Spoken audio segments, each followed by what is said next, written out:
우리나라는 참 한이 많은 나라입니다.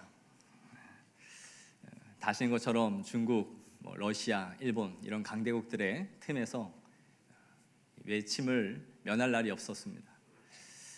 많은 사람들이 우리나라는 무력으로 다른 나라를 침공한 적이 없다고 좀 자랑스럽게 말을 하지만 사실 엄밀히 말해서 그럴 만한 힘이 없었는지도 모릅니다. 결국 우리나라는 제국주의의 이 흐름 속에서 식민지 지배를 받는 아픔을 겪게 됩니다. 한 나라의 역사는 한 국민의 정서를 형성하는 것 같습니다. 이 험난한 역사 속에서 우리나라 사람들은 이 마음 안에 한이라는 응어리를 갖고 살아가는 것 같습니다. 개인적으로 이 한의 정서가 우리나라 사람들에게 어디에 투사됐을까 생각해 보면 그게 땅이 아니었는가 하는 생각을 하게 됩니다. 집안 대대로 내려온 땅을 빼앗겼고 그 땅을 지킬 수 없었다는 것은 자신의 가족을 지킬 수 없다는 것을 의미했습니다. 즉 땅은 온 가족이 한데 일구어 살아가는 삶의 터전이자 공동의 목표였고 그들의 직업이었으며 생계였습니다. 또한 땅은 한 가정이 계속해서 대물림해야 할 기업이기도 했던 것이죠. 이러한 땅을 잃은 슬픔을 담은 시가 있습니다.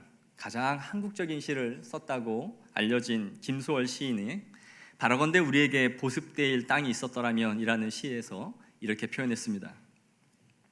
그러나 집 잃은 내 몸이요 바라건대 우리에게 우리의 보습될 땅이 있었다면 이처럼 떠들으랴 아침에 저물 손에 세라 새로운 탄식을 얻으면서.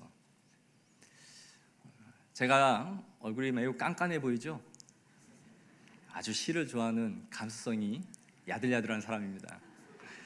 제가 신학을 하면서 복수 전공을 국문학을 하고 싶어 했는데 그 이유 중에 하나가 시를 쓰고 싶었었어요. 이 시는요, 집을 잃고 땅을 잃어 더 이상 읽을 땅이 없는 이 개인의 아픔을 민족의 아픔으로 인식하면서 쓴 시입니다.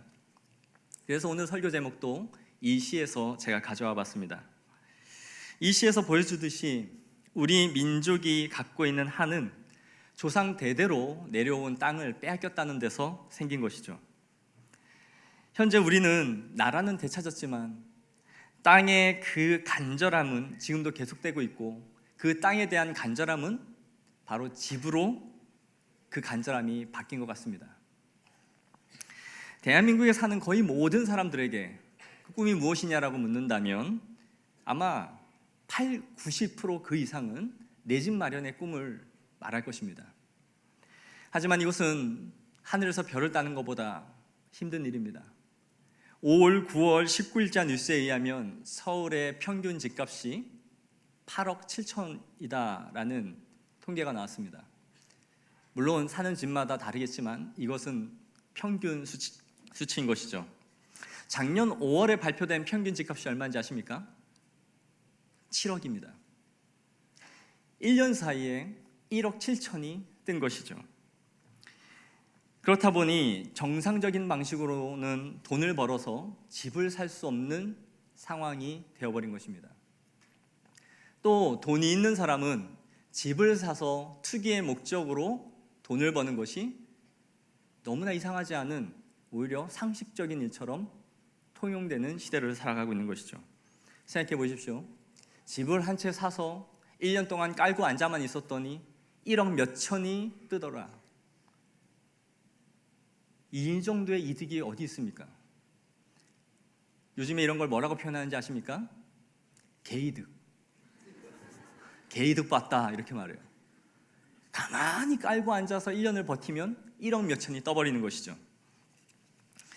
제가 넉넉하지 못한 목회자 가정에서 크면서 많은 것을 누리지 못하고 큰 것은 사실이지만 마음이 가난하다 하는 생각은 하지 않고 컸습니다. 그런데요, 현실적으로 제가 정말 가난하구나 하는 것을 느꼈던 적이 있습니다. 바로 결혼할 때였습니다. 신혼집을 마련해야 하는데 제 수중에는 돈이 정말 하나도 없었습니다. 우리 부모님에게 받을 수 있는 돈도 정말 없었습니다. 단 1,000만 원도 없었습니다. 제가 이때 제 방에 혼자 앉아서 처음으로 돈 때문에 울었던 기억이 납니다. 은행을 아무리 다녀봐도 대출을 받을 수 있는 대상이 안 된다는 것을 깨달은 순간 제가 그때 알았습니다. 제가 교회에서는 양복을 입고 목사님 하면서 존경받는 것처럼 보여지는지 모르지만 정말 사회에서는 약자도 이런 약자가 없구나, 정말 빛 좋은 개살구구나라는 것을 느꼈던 것이죠. 저를 포함하여 서울에 사역하는 사역자들을 만나면 모두 이 집 문제로 힘들어합니다. 서울의 집값이 대출로도 도저히 충당하지 못할 만큼 비싸고, 혹여나 대출을 받는다 할지라도 많은 사례를 대출 이자와 월세로 근근히 살아가면서 버티고 있다라는 얘기들을 하게 되는 것이죠. 그러나 이것이 비단 사역자들의 만의 문제일까요? 이 시대를 살아가는 많은 성도님들이 집을 산 사람은 집을 산 사람대로, 또 전세를 사는 사람은 그 사람 나름대로 전부 다 하우스 푸어로 살아가고 있는 현실입니다. 사실 제가 집이 없는 이 서러움을 처음 경험한 것은 결혼할 때가 아니라 초등학교 6학년 때였습니다. 당시 저희 아버지는 지하실 10여 평 되는 교회에서 개척을 시작하려고 준비하시던 때였습니다. 저희는 당시 다세대 주택에서 주인집 옆에 방 한 칸에 부엌 하나에 화장실 하나 있는 그 단칸방에 5식구가 살았습니다. 당시 이 집을 지을 때 똑같은 건물 2동을 지었습니다. 그런데 공교롭게 나중에 알고 보니 이 집을 지으신 분이 저 부산 쪽에서 교회를 심무하시는 장로님이셨어요. 제가 과정은 잘 알지 못하지만 우리는 이 집이 주인에게 팔리기 전에 먼저 세를 들어 살게 됐습니다. 그리고 이 집을 지으신 장로님은 계속 상주하에 계실 수가 없어서 저희에게 키를 맡겨주시면서 혹시 누가 집을 좀 보러 오면 대신 좀 목사님 가정에서 보여주세요 라고 부탁을 하셨습니다. 그러던 중에 아버지가 개척을 이제 하셨고 창립 예배를 드려야 하는데 지하교회에서는 도저히 오시는 손님들을 수용할 만한 공간이 안 되는 거예요. 돈도 없고요. 그래서 고민하고 있는데 이 장로님이 아직 집이 팔리지 않은 그 주인집 공간에 손님들을 모실 수 있도록 허락해 주신 거예요. 지금 생각해 보면 새 집에 음식을 만든다는 것은 그건 굉장한 배려를 해주신 것 같아요. 그래서 저희는 그곳에서 손님을 맞이했고 손님들을 잘 접대했습니다. 그리고 이후에 그 2동의 건물 주택도 다 팔렸습니다. 그러던 어느 날 제가 학교에 갔는데 한 여자아이가 전학을 왔어요. 그런데 공교롭게도 이 여자아이가 저희 집 옆 건물을 사가지고 온 거예요. 자기 부모님이 산 거죠. 그러니까 한 아이는 옆 건물의 주인집 아이였고 저는 그 옆에 새들어 사는 아이였던 것이죠. 방과 후에 끝나고 오다 보면 자연스럽게 방향이 맞으니까 한 골목에서 그 아이를 만나게 돼요. 뭐 친하지 않았으니까 인사는 안 했습니다. 그러나 상대적으로 저 아이는 저 집의 주인집 딸이다라는 생각을 하게 됐던 거죠. 그 아이는 우리 집을 한 번도 와보진 않았지만 동일한 구조의 집을 갖고 있었기 때문에 저희 집의 형편이 어떤지를 너무나 잘 알고 있는 아이였어요. 그런데 어느 날 학교에 갔는데 여자아이들끼리 몰려다니면서 수근수근 하는 소리를 듣게 됩니다. 그러더니 한 여자아이가 저한테 오더니 이래요. 너희가 이 집 팔리기 전에 그 전부터 이 집이 너희가 주인인 것처럼 행세하고 살았다며? 이 말을 듣는데 제 안에 분노가 솟구치기 시작하는 거예요. 정말 꼭지가 돌았습니다. 심한 모멸감을 느꼈어요. 이 아이가 만약에 우리 집 주인집 딸이었다면 이해도 갔어요. 왜냐하면 자기 집을 팔리기 전에 우리가 사용한 거니까요. 자초지종이라도 설명하고 싶었을 텐데 너는 그럴 만한 자격이 없다라고 생각했던 거죠. 다시 말해 장로님이 우리를 위해 배려했던 것이 이 아이가 그걸 왜곡시켜서 교실에서 퍼뜨리고 있었던 거예요. 결국 이 아이와 투닥거리다가 제가 몇 대를 때렸습니다. 근데 제 몸이 여자아이한테도 당할 몸은 아니었기 때문에 저도 몇 대 맞았죠. 그런데 이 여자애들 몇몇이 몰려가가지고 교무실에 선생님한테 일러 바친 거예요. 당시엔 교문 바로 앞분단에 제가 맨 앞자리에 앉아 있었는데 점심시간이었습니다. 선생님이 문을 확 열고 들어오더니 제 귀시자대기를 때리는 거예요. 딱 때리면서 저한테 이렇게 말하는 거예요. 이 자식아, 너 같은 놈이 꼭 크면 네 마누라 하나 패는 거야, 이 자식아. 그러면서 문을 닫고 나가버려요. 제가 엎어져서 한동안 울었습니다. 저는 지금도 두 가지가 의문이에요. 왜 선생님은 자초지종조차 묻지 않고 나를 때렸을까? 둘째는 이것이 가장 중요한데요. 도대체 이 잘생긴 얼굴에 때릴 곳이 있었을까?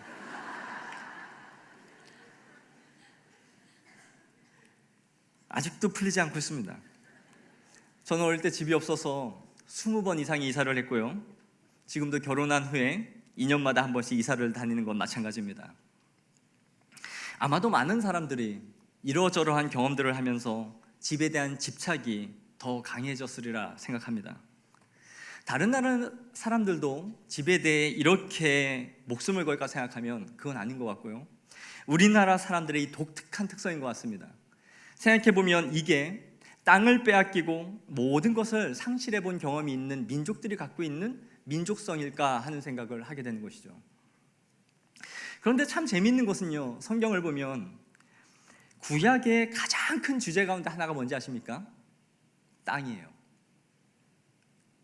구약의 땅이라는 에레츠라는 단어는 자그마치 2504번이나 사용됩니다. 이것은 하나님이 땅에 대해서 지대한 관심을 갖고 있었다는 것을 우리에게 보여주는 것입니다. 첫째, 땅은 하나님께서 이스라엘 백성들에게 약속하신 것이었습니다.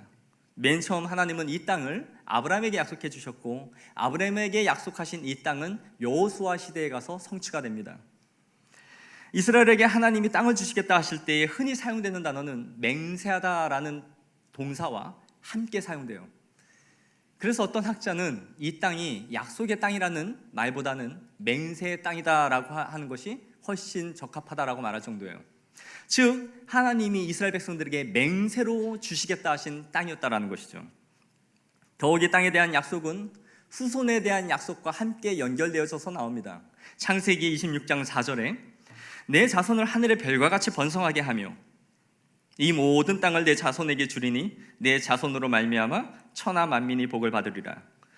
후손에 대한 약속과 땅에 대한 약속은 상호 보충적이었어요. 땅을 주면서 후손을 안 주는 것도 잘못된 거고요. 후손은 준다고 하시면서 땅이 없다라는 것은 말도 안 되는 거예요. 즉 하나님은 이 두 가지를 같이 약속해 주셨던 것이죠. 이 약속을 해주시는 그 시점과 성취되는 그 때는 다소 긴 시간이 걸렸을지는 모르지만 반드시 성취되어야 할 하나님의 약속이었던 것이죠. 두 번째로 구약의 이 땅은 선물의 개념이었습니다. 자신들의 쟁취하고 그들의 능력으로 취하는 그런 땅이 아니라 하나님이 주시는 선물이었어요. 출애굽기 6장 8절에 내가 아브라함과 이삭과 야곱에게 주기로 맹세한 땅으로 너희를 인도하고 그 땅을 너희에게 주어 기업을 삼게 하리라. 나는 여호와라 하셨다라. 신명기에는 약속으로서의 땅에 대한 언급만 30번 이상이 등장합니다. 즉 여호와는 그의 백성들을 사랑하여 일방적으로 땅을 주시는 거예요. 그들이 자격을 획득한 게 아니었다라는 것이죠. 이 선물로 주신다라는 개념은 마치 고대 근동의 어떤 왕이 한 나라를 침략하여 속국으로 삼은 후에 분봉왕을 세우고 그 분봉왕에게 땅을 지배하고 통치할 권한을 주듯이 하나님이 왕으로 이 땅을 다스리시는 그분께서 자신의 백성들에게 그 땅을 다스리도록 주는 것과 비슷한 개념이에요. 하지만 이 땅을 얻는 데 있어서 이스라엘은 무자격하며 차지하기 위해 그들이 할 수 있는 것은 아무것도 없었습니다. 물론 전쟁을 해야 하는 것은 사실이지만 그 전쟁을 성패가 그들의 공격력이나 무력이나 지력에 의해서 이루어질 수 있는 것이 아니었다라는 것이죠. 철저히 하나님이 하시는 전쟁이었습니다. 셋째, 마지막으로 땅은 이스라엘에게 축복의 상징이었습니다. 땅을 얻는다는 것은 풍요로움과 안식을 얻는다는 것을 의미해요. 그래서 축복의 땅은 항상 하나님께서 비옥함으로 표현을 하셨어요. 신명기 11장 11절에서 12절에 너희가 건너가서 차지할 땅은 산과 골짜기가 있어서 하늘에서 내리는 비를 흡수하는 땅이요 내 하나님 여호와께서 돌보아 주시는 땅이라. 연초부터 연말까지 내 하나님 여호와의 눈이 항상 그 위에 있느니라. 여기서 안식이라는 것은 심리적인 마음의 평안함이 아니에요. 실제적인 평안함을 의미합니다. 물리적인 안식, 적들로부터의 괴로움을 당하지 않는 실제적인 자유와 평안을 주시는 땅이었던 것이죠. 적들로부터 해방될 뿐 아니라 더 이상 방황하지 않는 것이었어요. 광야에서 유리하고 방황하며 언제든지 적들에게 노출되어져 있는 그러한 상태가 아닌 하나님의 인도와 보호하심이 있는 땅에서 안연히 살아가는 평안이 실제적으로 임하는 땅이었다라는 것이죠. 정리하자면 구약에서 말하는 땅은 아브라함에게 주신 약속의 성취였으며 하나님이 그의 백성들에게 일방적으로 주시는 선물이었고, 이 땅을 얻는다는 것은 번영과 평안으로 가는 축복의 상징이었던 것입니다. 즉 땅을 계속 유지하고 더 그 땅을 확장해 나아간다는 것은 하나님께서 그의 후손들에게 계속 복을 주고 계시다라는 상징이었던 거예요. 뿐만 아니라 그 땅의 번영과 함께 후손들도 계속해서 그 땅에 많아지는 것을 의미하는 은혜의 산물이었던 것이죠. 다시 말해 이스라엘 백성들에게 땅을 주신다라는 건 은혜의 종합 선물 세트를 받는 것과 같아요. 모든 개념을 거기에 함의하고 있었던 것이죠. 그런데 이러한 개념들이 우리 성도들에게도 있다는 것을 보게 됩니다. 사역을 하다 보면 신방을 가게 되는데 그 신방이 때로는 마음이 무거운 신방이 있어요. 가서 무슨 말을 전해야 될까 걱정되는 신방이 있습니다. 하지만 또 가볍고 즐거운 마음으로 가는 신방이 있습니다. 그 신방 중에 하나가 집을 장만하여 새 집을 얻고 이사 신방을 받을 때예요. 그때는 사람들의 마음이 엄청 열려 있습니다. 무슨 말을 해도 아멘 아멘이에요. 저도 기분이 좋고 성도님도 마음이 좋습니다. 신방 예배를 마치고 이사하는 과정들을 이야기하는 걸 들어보면 이 집은 하나님이 주신 선물이라고 말씀하고요, 하나님이 오랫동안 내가 기도했던 그 약속의 성취라고 말을 해요. 하나님이 나에게 많은 축복을 주신 결실의 이 집이다라고 말을 하는 거예요. 모두 자신 나름대로의 감사의 고백을 담습니다. 자신의 형편과 사정으로는 이 집을 살 수도 없었고 지을 수도 없었는데 하나님께서 은혜를 많이 주셔서 이 집을 장만했다라고 고백하는 거예요. 이런 고백을 듣고 있으면 참 마음이 감사하고 또 따뜻해집니다. 구약에서 보여주는 이 땅의 성격과 우리 성도들이 고백하고 있는 그 고백이 매우 유사하다는 것을 보게 되는 것이죠. 하지만 이런 고백들이 틀린 것은 아니지만 우리는 더 나아가 구약의 이 땅이 신약에서 어떤 연속성을 가지고 성취되어져 가는지를 봐야 됩니다. 구약의 이 땅으로 주신 하나님의 복이 신약에서 어떻게 성취되어 연결되어 가는지를 생각해 봐야 한다는 것이죠. 산상수훈에서 예수님은 우리에게 이렇게 말씀합니다. 마음이 온유한 자는 복이 있나니 땅을 기업으로 받을 것이요. 오늘날 이 시대를 살아가는 사람들에게는 말도 안 되는 말이죠. 온유한 사람이 땅을 얻는다니요. 온유하여 흘러가는 대로, 남이 갖는 대로 그렇게 흘러가는 사람들이 집을 살 수 있습니까? 아니죠.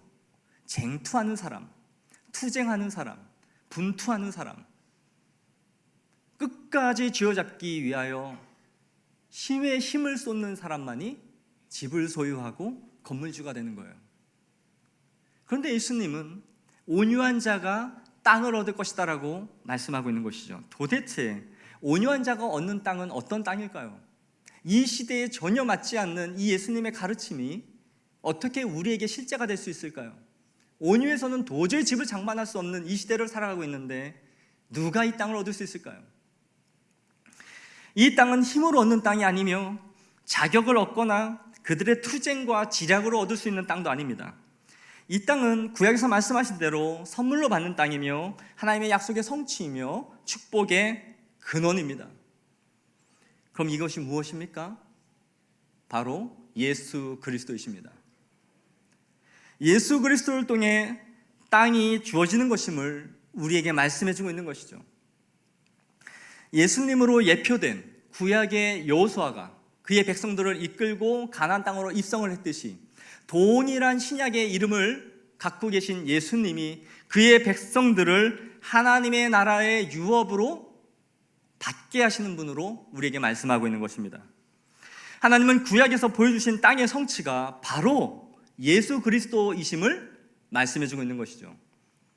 즉 땅은 예수 그리스도를 통해 우리에게 임하는 것이며, 예수 그리스도 위에 우리가 서는 것이며, 예수 그리스도 안에 살아가는 것이고, 예수 그리스도 아래에 거하는 것입니다. 우리가 예수 DNA 시리즈를 하고 있지 않습니까? 이 땅이 바로 예수 그리스도 안에 우리가 성취된 것임을 보여주고 있는 것입니다. 그래서 구약에서 땅 안에 있는 것과 신약에서 그리스도 안에 있다라는 표현은 깊은 연관성이 있으며, 그 땅은 곧 예수 그리스도를 보여주는 것입니다.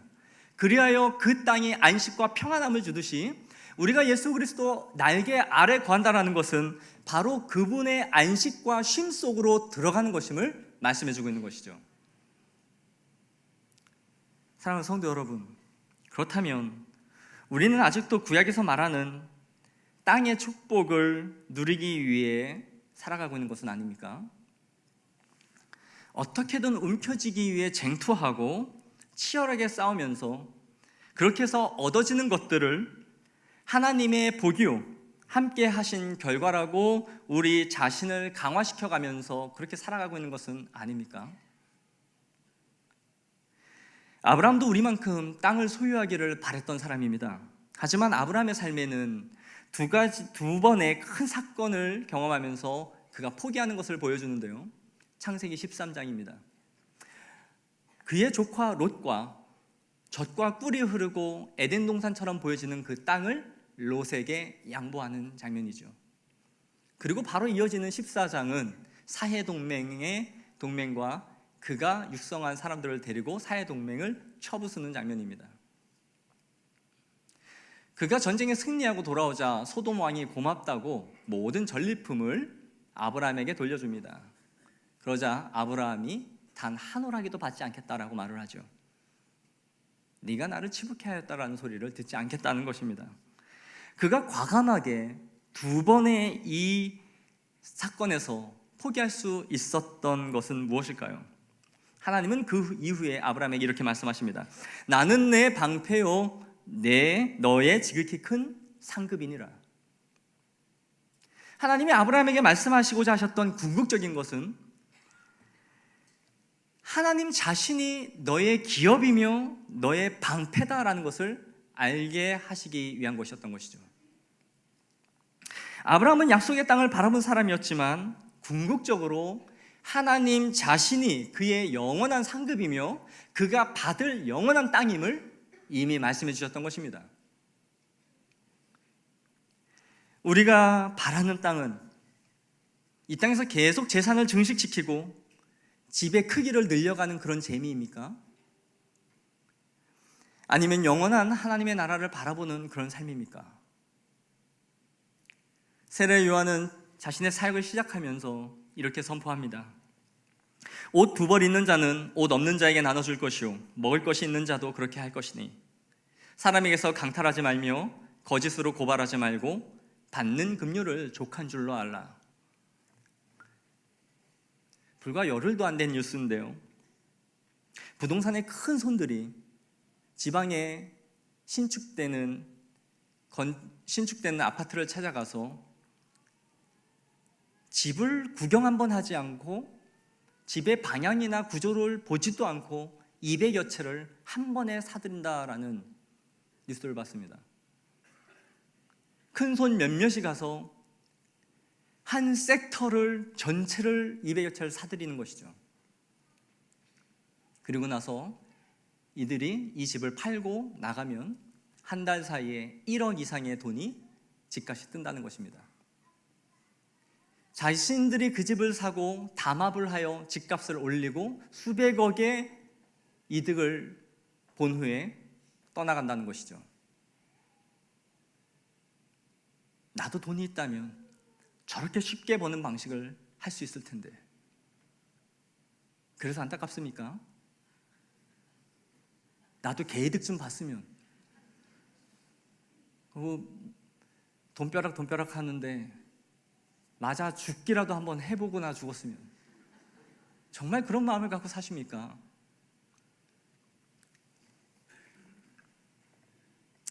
이곳에 있는 누군가는 집 한 채가 유일한 그의 안식처일 수 있지만, 또 다른 누군가에게는 투기와 잉여의 상징일 수 있습니다. 그러나 우리 그리스도인들은 반드시 기억해야 합니다. 재화가 한정되어 있고 그것이 부족하다면, 누군가가 그 재화를 2개, 3개 이상 갖고 있다면 그것을 못 갖는 사람이 반드시 생길 수 있다는 것이죠. 그리고 그 재화를 더 많이 소유하고 있는 사람들이 늘어나면 늘어날수록, 많아지면 많아질수록, 그것을 정말 필요로 하여 사야 할 사람들이 적정 가격 이상의 돈을 지불하면서 불공정 거래를 하게 될 수 있다는 것입니다. 어쩌면 내가 그 일에 일조를 하면서 살아갈 수 있다는 생각을 해보셨습니까? 어쩌면 누군가가 정말 필요한 그 사람이 그 재화를 사용하지 못하고 그것을 사기 위하여 대출을 받고 돈을 빌리면서 눈물을 매달 흘려가며 고통을 싸잡고 근근히 살아가는 그 삶의 나비 효과가 내가 일으킨 바람이다라는 생각은 해보셨습니까? 이것이 그리스도인의 사회적 책임입니다. 이것이 청지기입니다. 그러므로 더 많이 가진 사람들이 사회의 책임을 져야 합니다. 하나님이 우리에게 주신 것이 축복이라면 그 축복이 나에게만 누려져야 할 축복이 아니라 약하고 힘든 누군가가 그 축복 안으로 들어와서 함께 누릴 수 있는 축복이어야 합니다. 1분은 한 명도 아멘을 안 했는데 그래도 2분은 좀 있네요.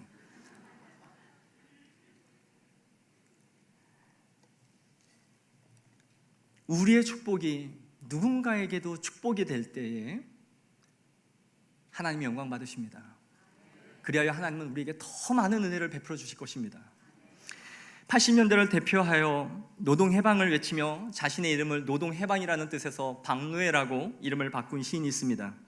그는 급진적 사회주의 운동을 펼치다가 무기징역으로 수감 생활을 하고 그러다가 98년 8.15 특사로 해방된 시인입니다. 그의 시 가운데 어쩌면이라는 시의 일부를 읽어드리겠습니다. 어쩌면 우리는 양계장 닭인지도 몰라. 라인마다 쪼로로 일렬로 앉아 희끄무레한 불빛 아래 속도에 따라 손을 놀리고 빠른 음악을 틀어주면 알을 더 많이 낳는 양계장인지 몰라. 진이 빠져 더 이상 알을 못 낳으면 패닭이 되어 켄터키 치킨이 되는 양계장 닭인지도 몰라. 저들은 알 빼먹는 저들은 어쩌면 날강도인지도 몰라. 인간을 기계로 소모품으로 상품으로 만들어버리는 점잖고 합법적인 날강도인지도 몰라. 저 자상한 미소도 세련된 아름다움과 교양도 부유하고 찬란한 광희도 어쩌면 우리 것인지도 몰라. 우리들의 피눈물과 절망과 고통 속에서 우리들의 웃음과 아름다움과 빛을 송두리째 빨아먹는 어쩌면 저들은 흡혈귀인지도 몰라.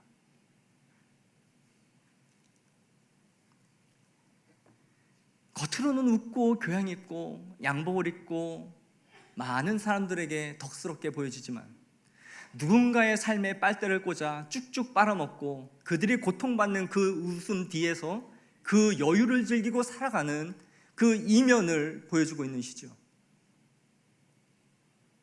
그리스도인들이 사회적 책임을 무시할 때마다 이 땅은 천민자본주의가 팽배해져 갈 것이며 이런 사회를 저항하는 삐뚤어진 마음을 가진 사람들이 점점 늘어날 것이고 피해의식을 갖고 살아가는 그 사람들에 의해서 기괴한 사건들이 계속 일어날 것입니다. 저는 우리 아이가 이 다음에 커서 저에게 이렇게 묻지 않을까 하는 상상을 몇 번씩 하곤 합니다. 아빠, 제가 친구 집에 갔는데요, 집이 너무 크고 좋아요. 자기 침대도 있고요, 자기 방도 있어요. 아빠, 나도 우리도 아파트에 가서 살면 좋겠어요. 이럴 때 저는 지난날에 내가 유소년 시절에 겪었던 아픔을 생각하면서 우리 애들만큼은 이러한 일들을 경험하지 않게 하고 대물림하지 않게 하기 위하여 이를 바득바득 갈면서 살아야 할까요? 버젓한 집 한 채 한 채는 마련해야 된다라고 생각하면서 이 땅을 그렇게 살아가야 할까요?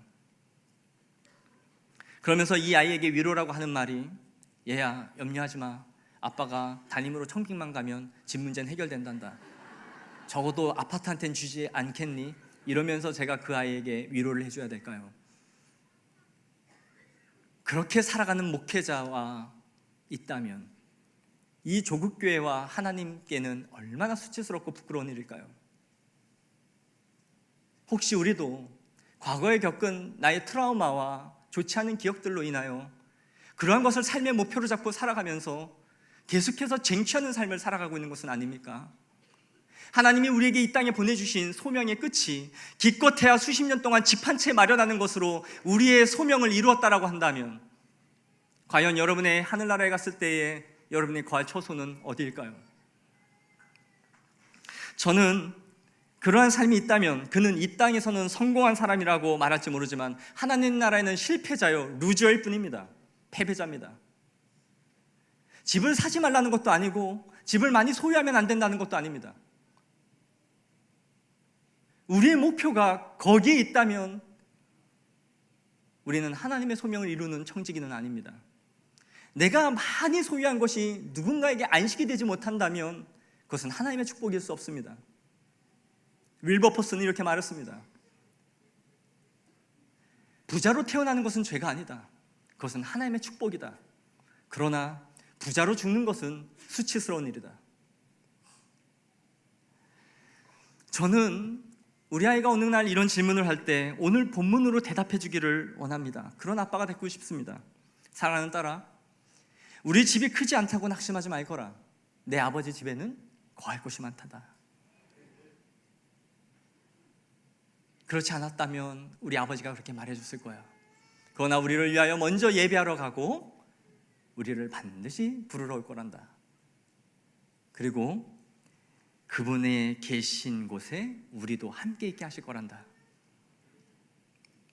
이 말씀은 죽음 뒤에 있을 우리의 삶에 위안을 주는 그런 말씀이 아닙니다. 이 시대를 살아가는 우리에게 주는 실제적인 말씀이 되어야 합니다. 사랑하는 성도 여러분, 내 아버지 집에는 거할 곳이 많습니다. 그 땅은 그리스도 안에서 이미 얻어졌습니다. 이미 여러분들은 집 한 채씩 갖고 있습니다. 그러므로 바라건대 우리에게 보습될 땅이 없다 할지라도 넉넉하게 살아가십시오. 여러분의 나라는 이곳이 아니며 그분의 나라가 여러분의 영원한 기업입니다. 이 땅에 단 한 평내의 땅도 소유하지 못하고 살아간다 할지라도 그리스도가 우리의 땅이며 우리의 상급입니다. 그리고 지금 그분의 나라가 지금 이 시간 우리 가운데 임한 줄로 믿습니다.